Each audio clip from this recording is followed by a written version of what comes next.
Your national radio. KBC English Service. It is that time for the weekly analysis and review of all the headlines in our local daily publications. And joining us is David Matsanga, Chair Pan-African Forum, political scientist, and he also calls himself a I don't reputable call myself investigative journalist, and is Please. also a conflict resolution expert. What a man who wear many hats. You don't call yourself, we call No, you. I am. I schooled for it. You are I one. went to Thank school. you. Yeah. So this morning, of course, demise of the long-serving Catholic Bishop Ndingi Mwana Anzeki, I don't know, who has passed on due to long illness. Of course, he's remembered for his reforms, his advocacy and push for the welfare of those who are less advantaged, the poor. I don't know. What do you remember him for? I remember him for the sermons in the 80s. And during the Moi regime, he was very vocal bishop. He made good stand for democracy, the fight for freedom of the people of Kenya. May his soul rest in peace. A very good preacher, a very good, loving person who brought people in tough conditions. And some of the statements might have hurt so many people, but he was a very good preacher. And I remember I attended some of the sermons for the younger generation who were not there in the 70s, 80s, 78, 79, 80, 81, 82. The bishop was a very good person, and may his soul rest in peace. And also another news relating to the same, but this one is the demise of a man who served some time back as Congo president, dying in France because of the coronavirus pandemic. I'm talking about Mr. Opango. I don't know, as someone who has been actively involved in international forums trying to bring peace and sanity in several parts of the country, DRC Congo, involved at some point. Did you interact with the late? I did, yes, I did. During the Sun City Agreement in South Africa, where Congolese rebel forces were patching their differences. I was among the people, a technical team together with Mbeki those days. Mbeki, we worked on the Darfur issue, the crisis in Darfur, and I was a part of the teams that were observing from the background, and I managed to see him for some time and his representatives. That is the life. Most of the Congolese ex-presidents and most of the top Congolese people, most of them had to run to exile in France because they could not stand the climate back at home. Well, of course, we look forward to, their families getting enough strength and fortitude so that they can be able to, withstand the big loss. The families of Raphael Mano Anzeki, the long-serving Catholic Archbishop, alongside the former DRC president, Mr. Opango, also perished in France following, the illness over COVID-19. Now, away from matters the same, though, to something slightly related, COVID-19 has led to a lot of reactions on social media platforms and on Twitter yesterday, and even this particular morning, if you keenly followed, of which I know you are a keen follower of reactions on social media. Donald Kipkorir, a lawyer, and David Ndii, a key economist, have had some bitter exchange on the government efforts to combat this monster.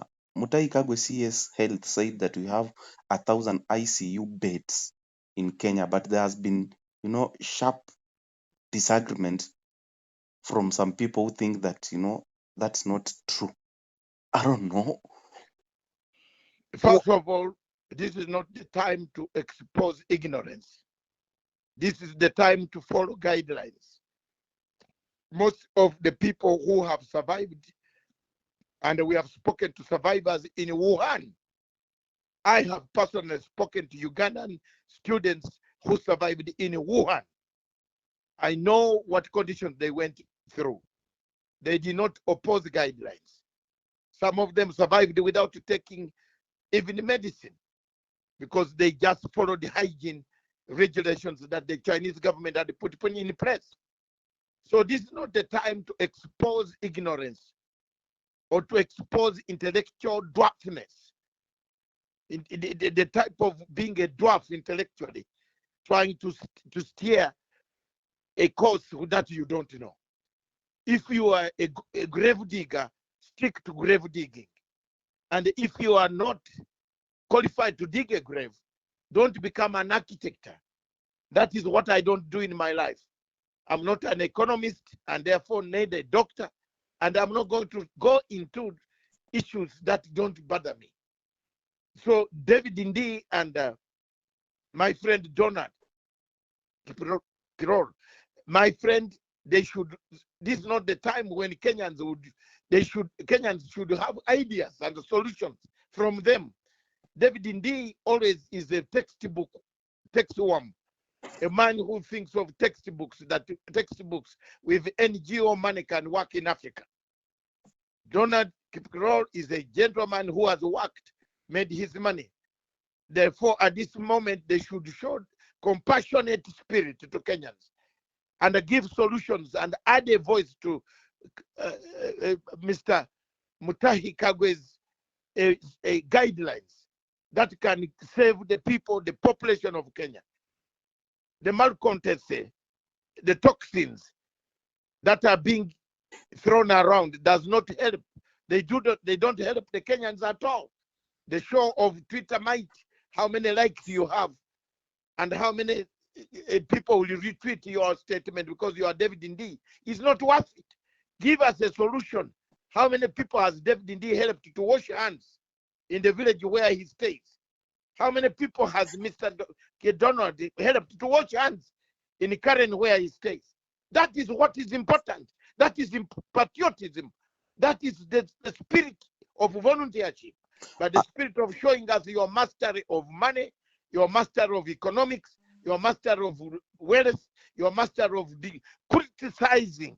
There are people who are born with bad luck in criticizing until they go down. And David Ndii is one of them.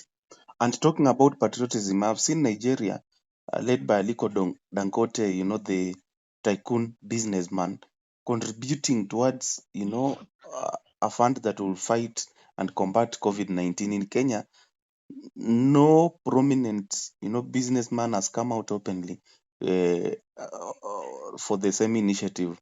Is it high time they can start coming out? It is high time. I said it. I've said it on this show before. And I've said, where are the volunteers? Where are they? Where are the men who have the money? Donald says he has money, he's on a yacht. Why doesn't he start a fund of his own and donate to help the poor? We don't need Peter Mujahideen. We are interested in solutions. And those Peter Mujahideen who are making noise, they are equivalent to that MP from Dagoretti South who goes to make statements instead of passing the information to the minister who should be able to work out a solution. People are looking for solutions, not looking for how many likes. Oh, my topic is trending on Twitter. No, gentlemen. David Ndii is a grown-up, educated man. Donald is a grown-up, educated.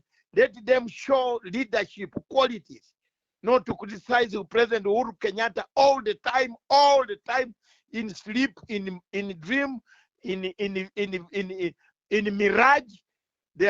He's criticizing.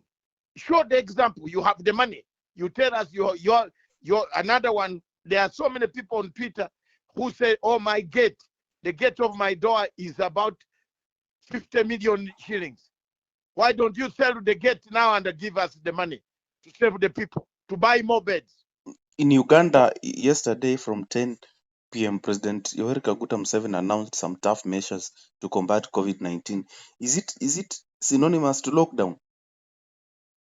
Exactly. There is no car moving in Uganda at the moment except the police, ambulance, army, and the other government vehicles. Less than that, you walk, and if you see it is too far, stay home. That's technically what the Uganda situation means. Stay home. There is food. One good thing about Uganda is they have food. The rural area of about 33 or so million people are at home. So they will have food, they will eat the little that some people have never even come to Kampala. It takes them 1 year to come to Kampala or 2 years. So people will sit at home. Technically, the country is on technical lockdown in as far as movement is concerned, except cargo planes, cargo trucks. Some of us have trucks that have been held. They are on now being released to be on the way to deliver goods in the ports that they were. Transit trucks with cargo, those will be allowed. But any vehicle in Uganda is not moving at all, except police, army, ambulances, and other government vehicles, few of them. The rest of the government vehicles have been handed over to the authority of the Ministry of Health, so that the government vehicles are under the district medical officer, who will be in charge of getting people to the nearest clinics in case there is an emergency. Yesterday, President Uhuru Kenyatta coming up with a special fund team that consists of course, A.G. Kihara, Dr. Fred Matiang'i, Wycliffe Oparanya, Kakamega Governor, among others. Is that the way to go? Exactly. I allowed the president to move. Just make the little contribution. It helps. Let's see where the government can source for resources from private sector and other institutions. They help. This disease is invisible. This disease needs guidelines. Let's follow the guidelines. Let's not follow Twitter mujahideen. Yes, these are mujahideen, the people who want to get likes. If you have 4,000 likes on Twitter, you are a great man. You are told you're a great lawyer, you're a great economist. What economist is there when you cannot even tell us how an industry will survive the coronavirus? How? Let's write things that help the people. Let's look at the government guidelines. And that is what the president and the minister of health are saying. And that is, I concur. Because now this disease is not segregating whether you are Chinese, whether you are Ugandan, whether you are English or French or Spanish. If you are caught in any territory in the world, that's where you are. And that's where you will go if it is, God forbid. So the disease does not discriminate. And therefore, let's work hard and put up a policy that can help the government instead of criticizing the government throughout. Always a pleasure speaking to you, sir, this morning. Thank you for your time. All the best. Thank you very much. God bless you. God bless you too. KBC English Service. Your number one radio. KBC English Service.